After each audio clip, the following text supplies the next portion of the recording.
Саламатсыздар ма, құрметті Қазақ Про 7 арнасына келген оқырмандар. Мен бүгін сіздерге тиктоктағы өзіңіздің жақсы көретін постыңызды достарыңызға, жақындарыңызға қалай бөлісу керектігін үйрететін боламын.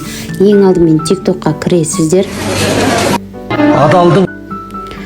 Профиляға басасыздар. Және де осы жерде өзіңізге кез келген ұнаған өздеріңіздің парақшаларыңыздағы бір постты алып, жақындарыңызға таратып жіберсеңіздер болады. Мысалға, маған бірінші видеоны көрсетіп жіберейін, қалай жіберу керектігін.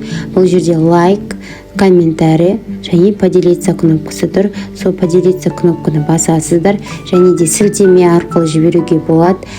Телеграм арқылы, WhatsApp арқылы, Snapchat арқылы, SMS арқылы, мессенджер бағдарламасы бойынша, Instagram историяға жіберуге, Facebook, ВКонтактіге және де осылайынан кете береді. Және бұл жерде сохранить видео деп тұр. Осы видеоны өзіңіздің галереяңызға сақтап алсаңыз болады деп тұр. Мен қазір бұл жердегі ең бірінші WhatsApp'ты көрсетейін сіздерге.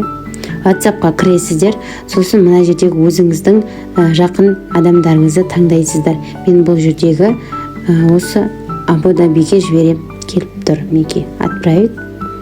Міне сіздің видеоңыз осылайынан барады. Назар аударып тыңдағандарыңызға көп рахмет.